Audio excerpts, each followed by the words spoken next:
Hi guys, Mons here. On today's episode of Null Ball with Mons, I'm going to go through last night's crazy game one between the Pacers and OKC Thunder. Just before I get started, I do appreciate everyone that subscribed so far to this channel. If you do enjoy my content or you come across my video, make sure you don't forget to click on the subscribe button at the bottom of the video. So let's just get started. Game one was absolutely crazy. One of the craziest four quarters I've ever seen in an NBA Finals.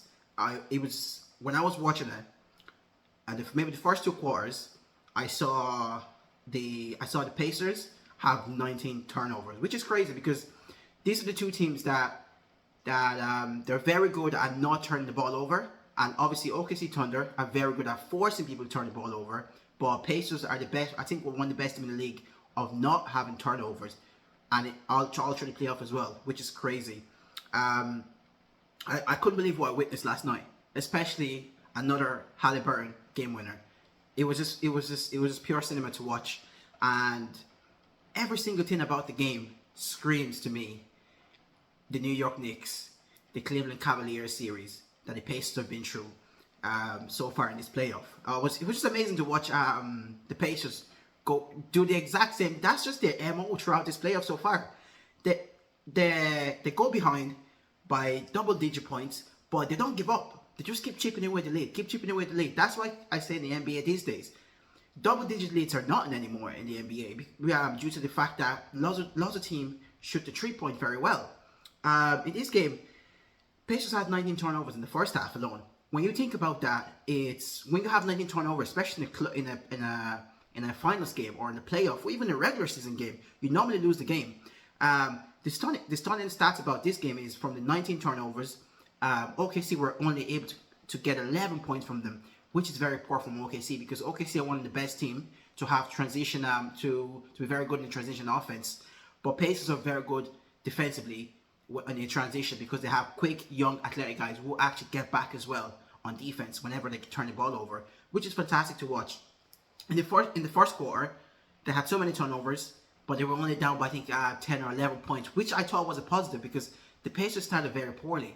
You saw OKC Thunder came out, the crowd was rocking, the place was packed, everyone was absolutely rocking. All their fans in their OKC top that the team always give them in the basketball when you go to a playoff game.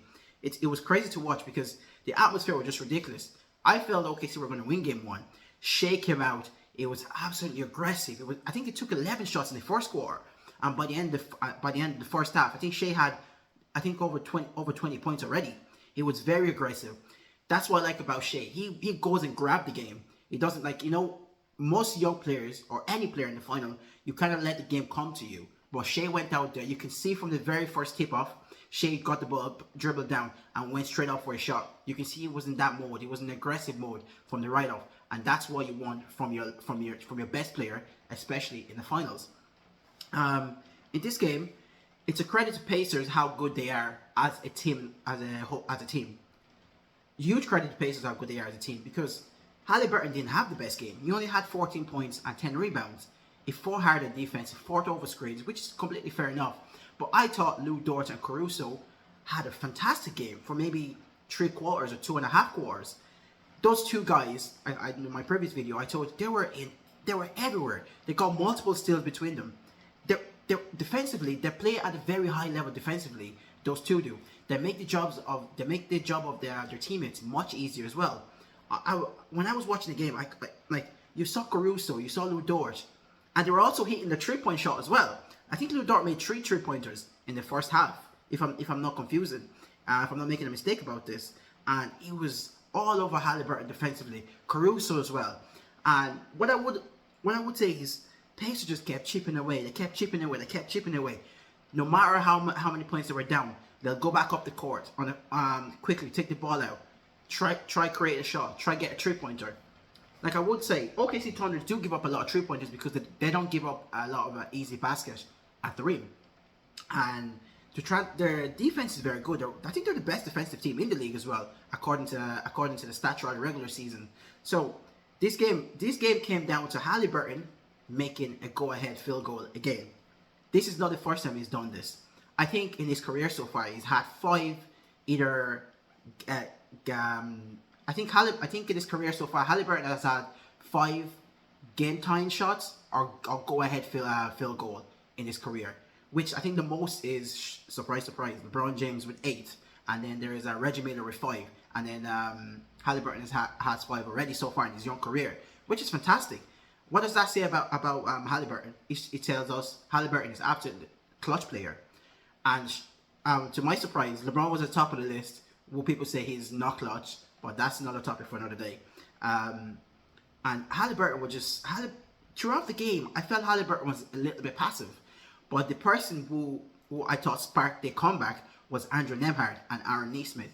Those two guys are one of the two best role players in the league. They know their role on the team, and they just get the job done. Nemhard was trying his hardest on Shea. Shea cooked him multiple times, but that didn't bother him. It kept going until I think I remember watching the game in the last last couple of plays.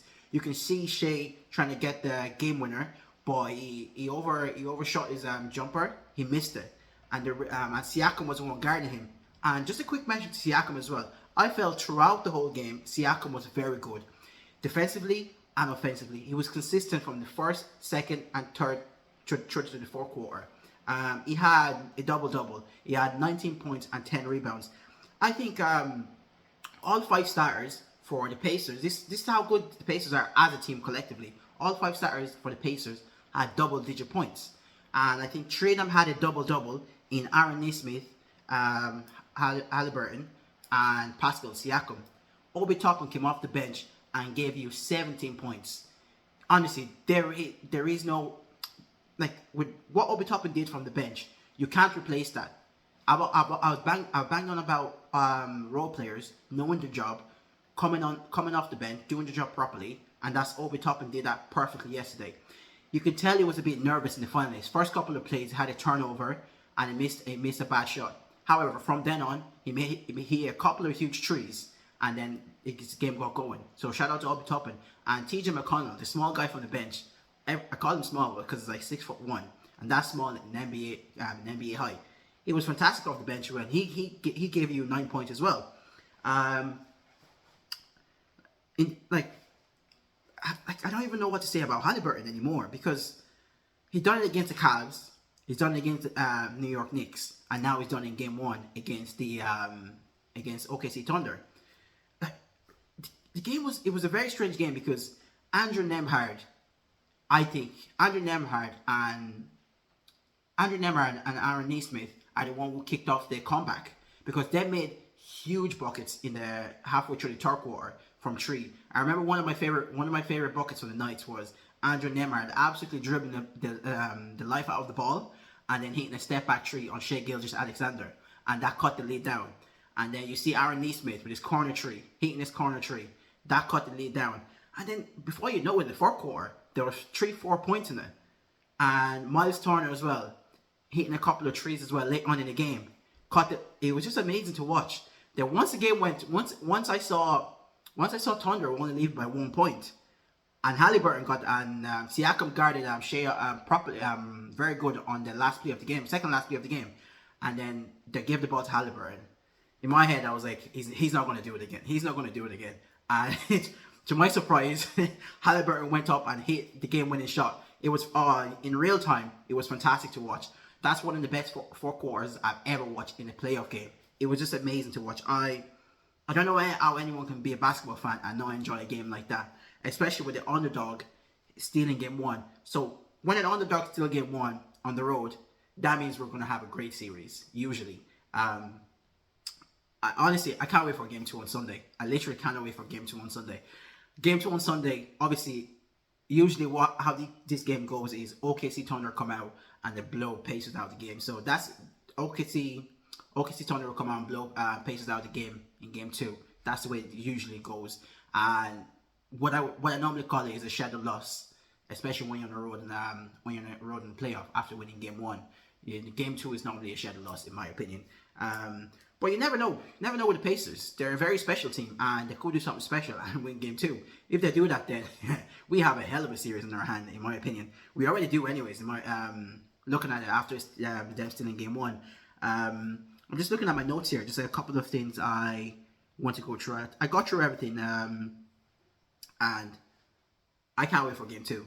Honestly, cannot wait for game two. I'm really, really looking forward to game two.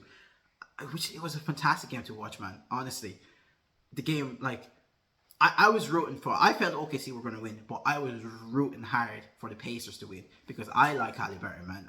Halliburton is my guy. Halliburton is my guy. Pascal Siakam, such a consistent player, so underrated. He just goes out there, gets his job done, no fuss whatsoever. The team, Pacers team, fantastic. Every single one of their starters having double-digit points. Like, you rarely ever see that in the NBA these days. Like, the team chemistry is amazing. They don't know when to give up. I love that. I love that.